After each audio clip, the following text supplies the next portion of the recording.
Thank you so much, Mr. Paulo, and very glad you can join our summit today. My pleasure. Yeah, so I'm your interviewer, Tammy, and I'm gonna do like the follow question to we can communicate like how do you use like the AI technology in your industry, okay?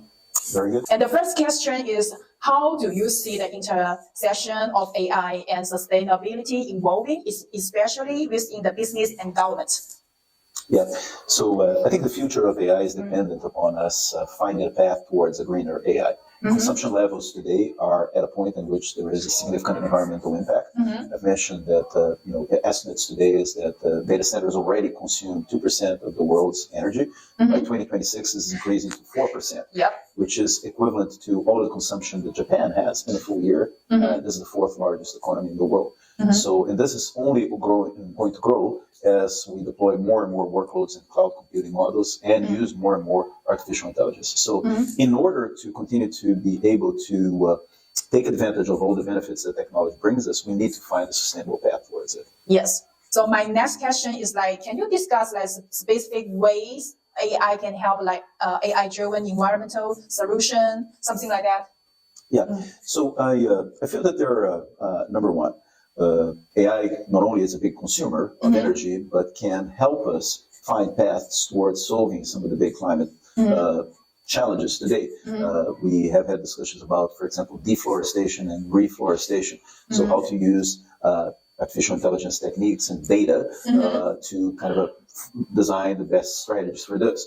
Also, as the globe demands for energy grow more and more, there's a challenge on how to balance energy across the world and source energy from renewable sources. So using an incredible amount of online real-time data to address this challenge can only be met by a technology like artificial intelligence that will help us route energy to and from places where there is demand or there is supply, and hopefully a supply that will come from renewable sources that would have less of an environmental impact. So these are just a few examples of how to use the technology to go and address some of the harms that the technology itself might be creating.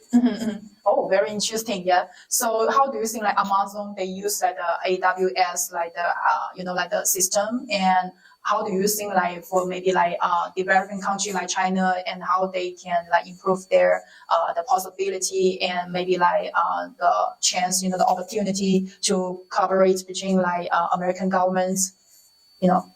Well, I don't want to speak for either Amazon or North China, but just a few thoughts. Amazon themselves, AWS, has a pledge to move towards carbon neutral operations by 2040. As part of this, not only Amazon, but also companies like Google and Microsoft have been increasing their usage of nuclear energy, not only as a emissions-free type of technology, but it's a more reliable and stable source of technology. So that's one.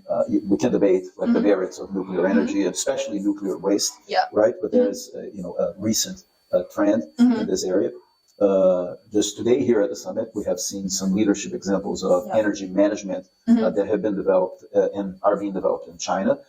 China balancing the availability of power sources in the western part of the country and the demand in the eastern part of the country, how to link each other, or workload and energy or energy availability driven workload rebalancing was another example that was demonstrated today here at the Green Summit by researchers in China. So I think maintaining a level of, at a minimum, academic collaboration and hopefully sorting through some of the geopolitical implications of this is important for continued progress and a progress that will benefit everybody. Yeah, so it seems like going to be a long-term plan, right? Yes, okay. Okay, let's see. And the next question is like, what are some key metrics or indicators to assess like the impact of green AI initiatives, and how can this be standardized across industries?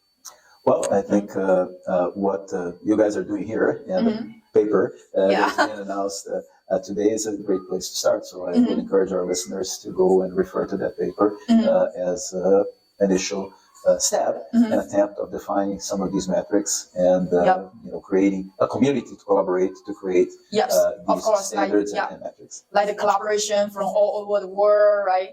And how do you see like the because like some challenges, like if like people gonna think about like the ethic like or regulation, for example, they will think about, okay, AI can replace the human labors. So people worry about like that, gonna affect their job opportunity, or maybe like AI, they use like AI as like the bad stuff. So can, like more hurting the resources in the society. How do you see their way? Yeah. First,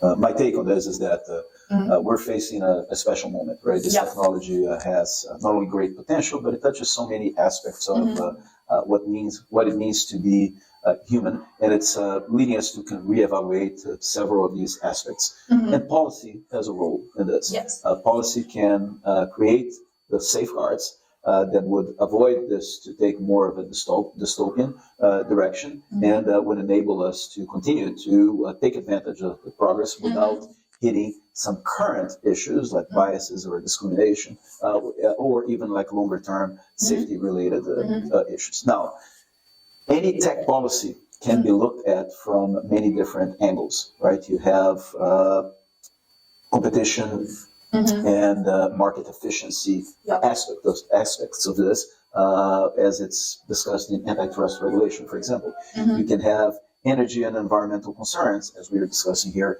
in the summit. We can have national security and geopolitical elements of this discussion. We can have labor and economics aspects of this dialogue. We can have elements of public interest, access to the technology, or how much of the technology is being developed in terms of public interest.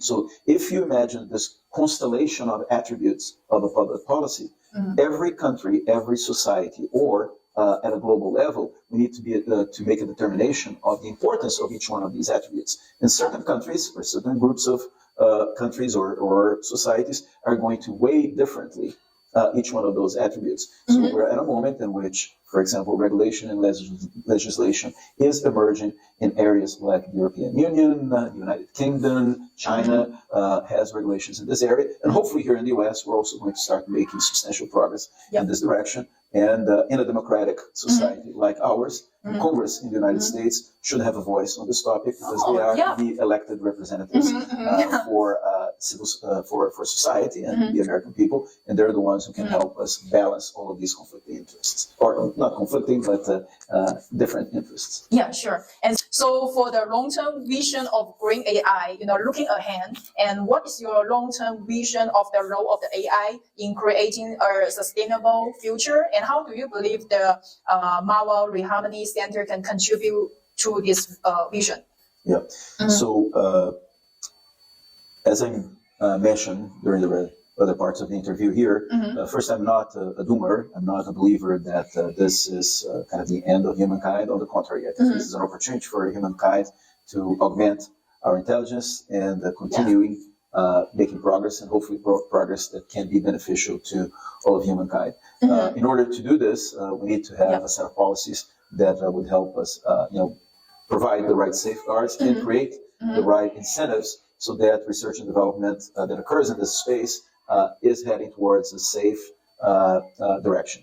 So our center in the Kennedy School, which is the Center for Business and Government, hopefully will play some role in bringing these two very important communities, government and the business community, to work together towards a sustainable future. Okay, that's amazing and a very great time, because in other country, it's not like American, like for example, Boston University, the student have a chance to connect with like the Harvard, like faculty, like you, or like some other like MIT school, like the top of the top, it's very great opportunity to make the collaboration between all the great people. Yeah. Thank you very much. Thank you. I congratulate you guys for the great initiative, and wish you great success. Yeah, thank you. And do you have any suggestion or any feedback about our summit during today? And do you have any suggestion also like how we can improve ourselves in the future? Well, it's early in the day still, and early in the journey of the AI summit, right? The Green AI Summit, right? And so my only suggestion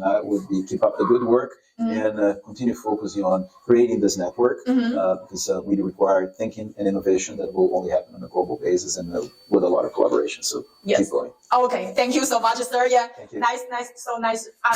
It's my pleasure, and my honor to have the interview with you today. Yeah. Thank you very much. Thank you.